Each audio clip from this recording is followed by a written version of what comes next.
Hello दोस्तों, करोड़पति will channel में आप सबका हार्दिक स्वागत है। अभी सबसे बड़ी वार्निंग आ चुकी है इंडियन स्टॉक मार्केट के लिए। और कहाँ से आई है और इंडियन इकोनॉमी कंप्लीटली उसके लिए भी वार्निंग आ चुकी है। और वार्निंग जो आई है आईएमएफ से आई है, इंटरनेशनल मॉनेटरी फंड जो है, जो सबको मतलब कर्ज दे रहा है सारी कंट्रीज को। वहां से वार्निंग आ चुकी है और ये कंप्लीटली मतलब not only India, completely global economy के लिए वार्निंग दे दिया है उन्होंने। और जो मेजर कंट्रीज है, यूएस है, चाइना है, इंडिया है, सबके लिए वार्निंग आ चुकी है। और उसने आईएमएफ ने क्लियरली बोला है कि ग्लोबल पब्लिक डेफ्ट जो इंक्रीज हो चुका है और क्लियरली मतलब क्राइसिस लेवल पे चला गया है और एक्सीडिंग 100 ट्रिलियंस, राइट, तो एक्सीडिंग 100% हो चुका है ग्लोबल जीडीपी से। तो ये सबसे बड़ा मतलब क्राइसिस का साइन उसने दे दिया है। और वो ये उसने बोला है कि डिफिकल्ट फ्यूचर है हम सबके लिए। तो उसके लिए मतलब उसने सबको वार्न कर दिया है कि आप संभल के रहो। और जो ये अभी मैनिपुलेशन चल रहा है और ये जो कोविड के बाद सिचुएशन आई है 2020 के बाद, उसके बाद जो सारी कंट्रीज ने सबको मतलब अपनी जो पब्लिक है, सारी गवर्नमेंट, अपनी गवर्नमेंट ने भी सबको मुफ्त में राशन दिया है, सब कुछ मतलब मनी दिया है, तो सब कुछ दिया है। तो उसकी वजह से जो गवर्नमेंट का डेब्ट तो वो बढ़ा ही है। और आईएमएफ ने वही मतलब बताया हो कि आफ्टर कोविड सारी वर्ल्ड इकोनॉमी की डेब्ट बढ़ी है। और ये बहुत मतलब निराशाजनक चीज़ है और क्राइसिस लेवल पे चला गया है। और उसने उसी वजह से वर्ल्ड इकोनॉमिक आउटलुक है, जो ग्रोथ पोजीशन, उसको भी डाउन कर दिया है। और क्लियरली अगर आप देखोगे तो ये चार्ट क्लियरली मेंशन करा है यूएसए का जो 2024 का जो 2.8 था, 2025 का टू 1.8 है, और 2026 में उसने 1.7 प्रिडिक्शन किया है। तो मेजर इकोनॉमी यूएस, चाइना और इंडिया, तीनों का आप देख सकते हो। लास्ट में इंडिया जो अभी दिख रहा है 6.5 का 2024 में था, 2025 में 6.2, और जो 2026 है उसका 6.3। तो अभी जो डाउन कंप्लीटली जा रहा है इकोनॉमिक ग्रोथ प्रोजेक्शन, ये उसने प्रेडिक्शन लगाया हुआ है कि पहले जो प्रेडिक्शन था उससे अभी डाउन होने वाला है, राइट। चाइना का भी आप देखोगे तो क्लियरली दिख रहा है कि 5 से 4 है और उसका 2026 का 4 रहेगा। तो मतलब सारी इकोनॉमी का इसको मेजर इम्पैक्ट आएगा। और अभी जो वॉर की सिचुएशन भी आ रहा है कहीं कहीं, मतलब मेजर जो इन्वेस्टर है, मेजर प्रिडिक्शन जो दे रहे हैं, उन्होंने क्लियरली बता रहे हैं कि थर्ड वर्ल्ड वॉर भी हो सकता है इन फ्यूचर। तो मतलब इकोनॉमी कहाँ पे जाएगी उसका कुछ पता नहीं चल रहा है। और आईएमएफ वही वार्न कर रहा है कि वर्ल्ड वॉर की सिचुएशन भी आ सकती है, डेथ का भी क्राइसिस हो रहा है। तो मतलब आप संभल के चलो। और जो इकोनॉमी है वो उसका इम्पैक्ट क्लियरली स्टॉक मार्केट में गिरेगा और डाउन जाएगा। इंडिया का जीडीपी फोरकास्ट अच्छा आया है 7.4, बट क्लियरली जो आरबीआई है उसने वार्न किया है फाइनेंशियल 26 का रिस्क के लिए। तो मतलब ये आरबीआई भी बता रहा है कि भाई फाइनेंशियल 26 में कुछ ना कुछ रिस्क आएगा, तो उसके लिए आप मेंटली रेडी रहो। उसके बाद सबसे बड़ा सिचुएशन ये कोविड वापस जो चालू हुआ है, मैं कंप्लीटली आपको वार्न करता जा रहा हूँ कि ये कोविड और डाउन मतलब सिचुएशन लेके जाएगा। और कोविड के केसेस कंप्लीटली बढ़ रहे हैं, बराबर 3,200 हो चुके हैं। केरला, महाराष्ट्र में सबसे ज्यादा केसेस है, बट 8 डेथ हो चुके हैं। ये मतलब सिचुएशन अभी वर्स्ट होने जा रही है, क्योंकि 2020 के बाद ये शांत पड़ा था, बट वापस शुरू हो चुका है। 8 डेथ हो चुकी है ऑलरेडी। और हर रोज केसेस बढ़ रहे हैं। क्लियरली अगर आप डेटा देखोगे तो हर रोज केसेस बढ़ रहे हैं। और इंडिया ऑन हाई अलर्ट बोल दिया है क्लियरली, क्योंकि वेरिएंट नए नए डिटेक्ट हो रहे हैं। नॉट ओनली JN1, नए नए वेरिएंट डिटेक्ट हो रहे हैं और केसेस कंटिन्यूसली बढ़ रहे हैं। तो उसकी वजह से काफी सिचुएशन वर्स्ट रहेगी और स्टॉक मार्केट डाउन जाएगा। ये मैं चार्ट आपको देखना हो तो देख सकते हो क्लियरली। मतलब महाराष्ट्र में अभी तक 6 डेट हुई है, एक्टिव केसेस 681 है। तो क्लियरली हर एक स्टेट में अगर आप देखोगे तो केसेस बढ़ते ही गए। 681, कर्नाटक में 234, केरला 727, उत्तर प्रदेश 117।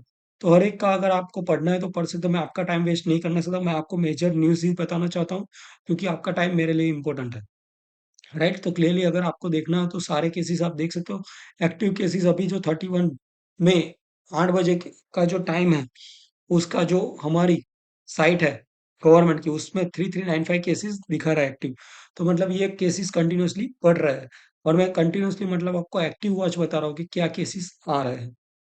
और सबसे बड़ा चिल्ड्रन के लिए सिचुएशन अभी बढ़ रहा है इस बार की लहर में, क्योंकि जो पहले 2020 में था उसमें काफी कम था, बट इस वाले जो सिम्टम्स है वो चिल्ड्रंस को काफी इफेक्ट कर रहा है। अगर आप देखोगे कि जो न्यू वेरिएंट है वो चिल्ड्रन पे काफी इफेक्ट कर रहा है, ऐसा वार्न कर दिया है एक्सपर्ट ने। तो वो जो वेरिएंट है LF70 और NB18, वो चिल्ड्रन को ज्यादा इफेक्ट कर रहा है। अगर उसका देखोगे तो क्लियरली गवर्नमेंट ने भी बोला है, ये अभी कर्नाटक में काफी स्प्रेड हो, तो कर्नाटक गवर्नमेंट ने क्लियरली बोल दिया है कि अगर बच्चे जो लग रहा है कि उनको कुछ सिम्टम्स लग रहा है, उनको खांसी या सर्दी हो रही है, तो आप उनको कॉलेज स्कूल या कॉलेज मत भेजो। ये क्लियरली मतलब कर्नाटक गवर्नमेंट ने वार्न कर दिया है। और ये बंदा कभी भी मतलब शांत बैठने वाला नहीं है। इसको अगर आपको मतलब स्टॉक मार्केट में इन्वेस्ट कर रहे हो, तो आपको ये बंदे को क्लियरली मतलब देखते ही जाना है कि ये बंदा क्या कर रहा है, क्योंकि ये बंदा कुछ भी बोलेगा और कुछ भी करेगा, और ये मार्केट को हिलाता ही रहेगा। ट्रम्प से US is very close to making trade deal with India and confirm Pakistan talk with next week. तो अभी ये बता रहा है, अभी तक इसने नहीं बोला था कि इंडिया के साथ हम ट्रेड डील कर रहे हैं, टॉक कर चल रहा है। बट अभी उसको पता चल गया, उसने हर एक जगह से मतलब ट्रेड डील मतलब टैरिफ कैंसिल किए, या फिर उसमें कुछ ना कुछ डिस्कशन करके क्लोज कर दिया है। ये जो प्लेट लेके आ गए थे बीच में, वो सब अब पूरा उल्टा फल गया। उसको मैं पलटू राम बोल रहा हूँ क्लियरली, क्योंकि वो क्लियरली मतलब पलट गया है। और अभी ये बता रहा है कि इंडिया इंडिया के साथ की भी हम डिस्कशन कर रहे हैं, और वो क्लियरली हो जाएगा। पाकिस्तान के साथ भी नेक्स्ट वीक हम कर रहे हैं। बट ये इसका मतलब क्लियरली स्टैंड कुछ भी हम नहीं बोल सकते, क्योंकि ये कभी भी पलट सकता है। और इसका जो व्हाइट हाउस है, व्हाइट हाउस ने भी क्लियरली मतलब बोल दिया है, क्योंकि वहाँ की जो कोर्ट है, कोर्ट ने क्लियरली बोला है कि ये टैरिफ अननेसेसरी है, इसने लगाया है, और इसको मतलब अपोज किया है। बट जो व्हाइट हाउस है, व्हाइट हाउस ने क्लियरली बोला है कि हम आगे लड़ेंगे, आगे आगे कोर्ट में जाएंगे। बट सबसे बड़ा मतलब ये न्यूज़ आया है माइक्रोसॉफ्ट में, क्योंकि माइक्रोसॉफ्ट अभी ले ऑफ्स करने वाला है, बंदों को निकालने वाला है, चटनी करने वाला है। तो मतलब ये गलत हो रहा है सिचुएशन। और ये सत्या नाडेला है जो उसके सीईओ, उसने क्लियरली मतलब टाउन हॉल में बताया, मतलब कोई भी कंपनी उसके टाउन हॉल में ऐसा बता रही है कि 6000 जॉबलेस होगा। तो ये सबसे बड़ा नेगेटिव न्यूज़ है। वीआई वीआई जो अभी चल रहा है कि मतलब थर्ड जो हमारा रिलायंस, एयरटेल और जी, ये वीआई, तीन जो बड़ी कंपनी है टेलीकॉम की, तो उसमें से वीआई घाटे में ही है। वो क्लियरली आपको पता है, उसका डेप बढ़ता ही जा रहा है, बढ़ता ही जा रहा है। बट गवर्नमेंट किसी न किसी वजह से सपोर्ट करे, क्योंकि तीन कंपनियां होनी चाहिए टेलीकॉम की। बीएसएनएल अभी कुछ आगे नहीं आ रहा है तो वीआई का, बट क्लियरली वीआई भी ट्राई कर रहा है कि कुछ वजह से इंडियन मार्केट में टिके रहे। बट डेप से कितना टिक हो गया वो क्लियर है। बट अभी इन जो वोडाफोन आइडिया, उसके बोर्ड ने 20,000 करोड़ का फंड रेज का प्लान अप्रूव किया है। देखते हैं वो लोग आगे क्या कर रहे हैं। 20,000 करोड़ का अगर उनको मिलता है, वो क्लियरली डेप्थ ही पे करेंगे। बट आगे कैसे सिचुएशन होगी वो टाइम ही टेल करेगा। मैं अभी क्लियरली बोल रहा हूँ कि सिचुएशन वर्स्ट जाएगी इसकी। ये इनको भी देखते जाना, क्योंकि ये वॉर क्लियरली बढ़ रही है, स्ट्राइक हो रही है, राइट। तो स्ट्राइक की वजह से यूक्रेन और जो रसिया है सामने सामने स्ट्राइक कर रहे हैं, और मिसाइल्स भी ताक रहे हैं क्लियरली।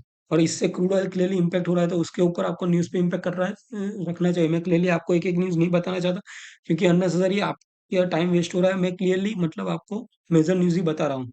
और इसका क्लियरली इंपैक्ट क्रूड ऑयल पे आएगा, तो मतलब इसको वॉच करते रहना कि ये बंद वहां पे क्या हो रहा है, क्योंकि क्रूड ऑयल का क्लियरली इंपैक्ट रहेगा। और क्रूड ऑयल अगर बढ़ता है, तो इंडियन स्टॉक मार्केट डाउन जाएगा। अभी आप देखोगे तो डेज में अभी कम दिख रहा है, मंथ में 2% अराउंड बढ़ा है। बट ये जो हमास इज़राइल है, यूक्रेन रसिया है, उसके ऊपर क्लियरली वॉच रखना, क्योंकि क्रूड ऑयल का प्राइस हमारे लिए बहुत मैटर करता है। उसके बाद बलूचिस्तान में, वो भी एक क्लियरली अलग ही उनका चल रहा है ड्रामा।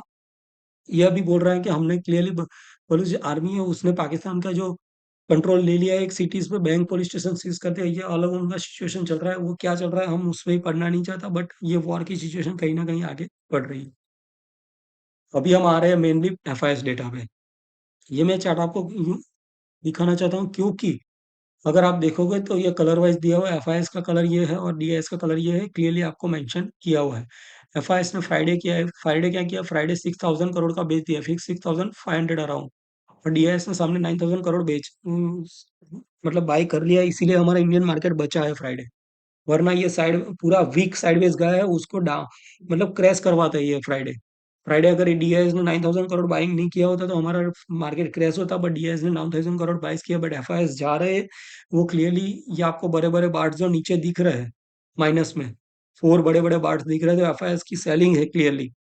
तो मतलब अभी सिचुएशन थोड़ी मतलब डाउन जा रही है, राइट। मैं आपको बता रहा हूँ उस सिचुएशन में, राइट। तो उसके लिए आप वॉच रखिए क्लियरली। बट आने वाला टाइम थोड़ा टफ है। बट ये कंटिन्यूस डीआईएस बाई कर रहे हैं, जो एसआईपी का इन्वेस्टमेंट आ रहा है, उसी वजह से हमारा मार्केट साइडवेज रह रहा है, पूरा वीक साइडवेज रहा है। बराबर 1% चढ़ा है, 1% डाउन करे, वैसा करके पूरा वीक निकाल दिया है। बट एफआईएस कंटिन्यूअसली बेच रहा है तो मतलब मार्केट और डाउन जाएगा। बट मैं अभी मुझे जो सबसे बड़ा डर है कि जो ये साइडवेज मार्केट है ट्रेडर्स के लिए सबसे मतलब पैनिक सिचुएशन है। अगर ट्रेडर के लिए अच्छा मार्केट कब होता है कि मार्केट बुलिश हो या बियरिश हो। बट अगर साइडवेज मार्केट है, ट्रैप मार्केट है, तो ट्रेडर के लिए सबसे बड़ा लॉस है। तो इसीलिए मैं ट्रेडर बंधुओं को मतलब बताना चाहता हूँ कि मतलब ये सिचुएशन स्टॉप करने की है। मतलब आप आपको अच्छा ट्रेड नहीं मिल रहा तो आप रुकिए, ट्रेडिंग अननेसेसरी मत करिए, क्योंकि ये सिचुएशन आपको कहीं ना कभी नहीं छोड़ेगी। तो उसके लिए मैं आपको क्लियरली बता रहा हूँ कि ये ट्रेडिंग रूल्स आप याद रखिए। मैं आपको ये अभी क्यों बता रहा हूँ, क्योंकि मुझे लगा कि ट्रेडर अभी साइडवेज मार्केट की वजह से ट्रैप हो रहा है, इसलिए मैं आपको बता रहा हूँ कि अगर ये 5 रूल्स आप क्लियरली अभी फिर से मतलब आपको बता रहा हूँ कि 5 रूल्स आप फॉलो करो। Trading like a business, always use a trading plan, risk management, loss management clearly करो, मैनेज रिस्क करो, कैपिटल को प्रोटेक्ट करो। कैपिटल अगर आपके पास होगी तो आप 5 महीने बाद, 6 महीने बाद भी आप इन्वेस्ट कर सकते हो, ट्रेडिंग कर सकते हो। अगर कैपिटल नहीं रहेगी आप मार्केट के बाहर चले जाओगे, राइट। ट्रेडिंग का पर्सपेक्टिव आप क्लियर करो, आप मिनिमम क्वांटिटी से ट्रेड करो, राइट। तो ये मतलब आपको अभी ध्यान रखना चाहिए। और साइडवेज मार्केट है, इसीलिए मैं आपको ये लेके आया हूँ कि वापस आपको मतलब नोटिफिकेशन दे रहा हूँ कि क्लियरली मतलब 5 रूल्स को आप फॉलो करके ही ट्रेडिंग करिए, क्योंकि साइडवेज मार्केट ट्रेडर्स के लिए नहीं रहता, वो ट्रैपिंग ही रहता है। ऑप्शन बायर बायर के लिए तो ये सबसे गंदा मार्केट है। तो उसके लिए आप वेट करिए, शांति से वेट करिए, अच्छा ट्रेड मिले तभी आप ट्रेड करिए, राइट। ये मेरा आपको मतलब क्लियर सेंटेंस है कि आप अच्छा ट्रेड मिला तो ही ट्रेड करिए, वरना शांति से बैठे रहे। अगर आपको लग रहा है कि मैंने आपको कुछ यूज़फुल इन्फॉर्मेशन दिया है और आपको कुछ मतलब इन्फॉर्मेशन अच्छी लगी है, तो आप इस वीडियो को लाइक कर दिए और चैनल को सब्सक्राइब करना ज़रूरी है, क्योंकि चैनल को सब्सक्राइब करोगे तो ही आपको तुरंत नोटिफिकेशन मिल जाएगा, और तुरंत नोटिफिकेशन मिल जाएगा तो आपके आपसे कोई भी वीडियो मिस नहीं होगा। Thank you very much. और डिस्क्लेमर क्लियरली है कि कोई भी ऑप्शन ट्रेडिंग है काफ़ी रिस्की है, तो क्लियरली मतलब आप स्टडी करके ही आपका फ्यूचर एंड ऑप्शन है उस पर ट्रेडिंग करिए। बट इस वीडियो को लाइक कर दिए और चैनल को सब्सक्राइब कर दीजिए। Thank you very much.